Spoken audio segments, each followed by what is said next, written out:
Para iniciar con el protocolo de adquisición de imágenes de angioTAC de cuello, es necesario saber entonces que el estudio está indicado en pacientes en estado crítico para hipoxia, para comprobar irrigación, es decir, muerte cerebral, para visualizar arterias carótidas, aneurisma, vasculitis, por bloqueo o estenosis de las arterias del cuello, o en pacientes con heridas de arma blanca o arma de fuego.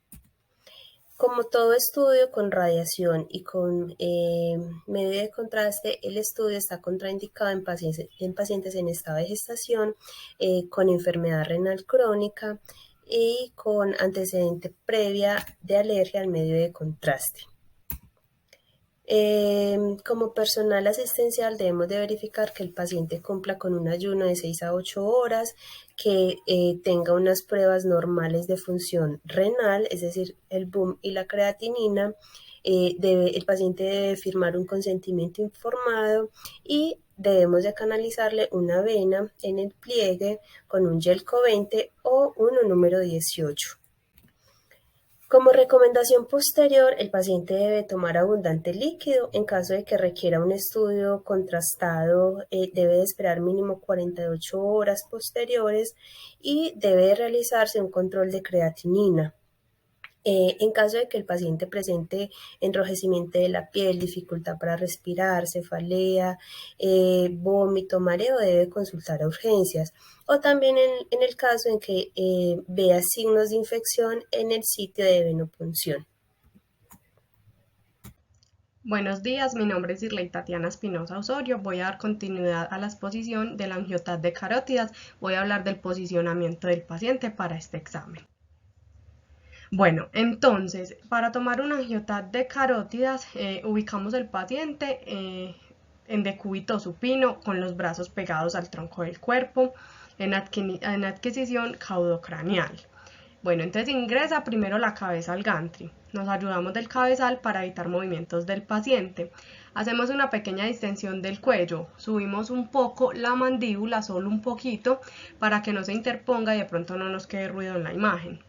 Entonces, el rayo que está formando el plano coronal, que sería este, entonces debe ir más o menos a la altura del oído. No sé si se alcance a ver acá. Sería entonces a esta altura. Y el punto de inicio o rayo central se ubica por encima de las órbitas, más o menos iniciando la glabela, sería acá, y nos llega hacia donde se forma el callado aórtico. Entonces, ¿qué nos abarca? El punto de inicio del rayo central, entonces sería acá, y nos llega hasta el callado aórtico, que sería más o menos acá. Eso sería toda la ubicación del paciente. Muchas gracias. Para la angioTAC de carótidas vamos a realizar dos topogramas, uno lateral y otro AP de cuello, como lo apreciamos en estas dos imágenes. Los localizadores los vamos a ubicar desde la base del cráneo hasta el callado aórtico. Nos aseguramos que el botón aórtico quede dentro de la imagen localizadora. Una vez realizado el topograma, vamos a obtener un corte como el que observamos aquí.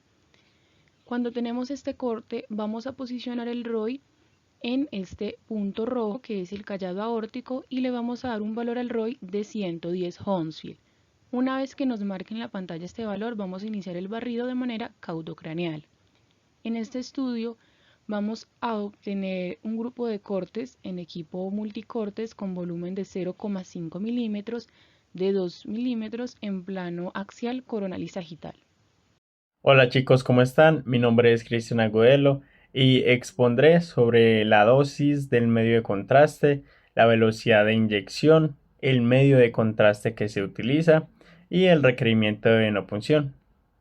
Ok, entonces en la angioTAC de carótidas tenemos que vamos a utilizar un medio de contraste, el yodo hidrosoluble, una dosis de 1 cc por kilogramo, y vamos a utilizar una velocidad de inyección, un caudal de 4 en un catéter 18 y 3 en un catéter 20. El catéter 18 es un calibre más grande que el 20, aunque su número diga que es más pequeño, pero en realidad entre los catéter o Gelco, entre menor sea el calibre, más grande es el catéter. Entonces Este es el requerimiento de no punción.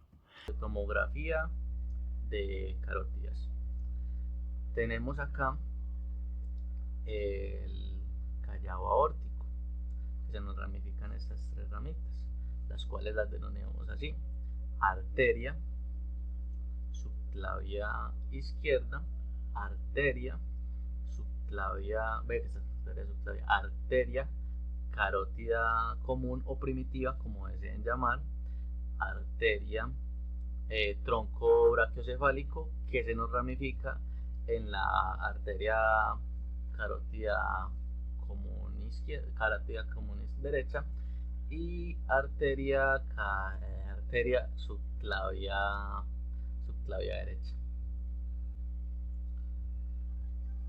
Enfocando más nuestro estudio en la arteria carótida común o primitiva, como deseen llamarla, esta arteria se encarga principalmente de irrigar el cuello y se subdivide en la arteria carótida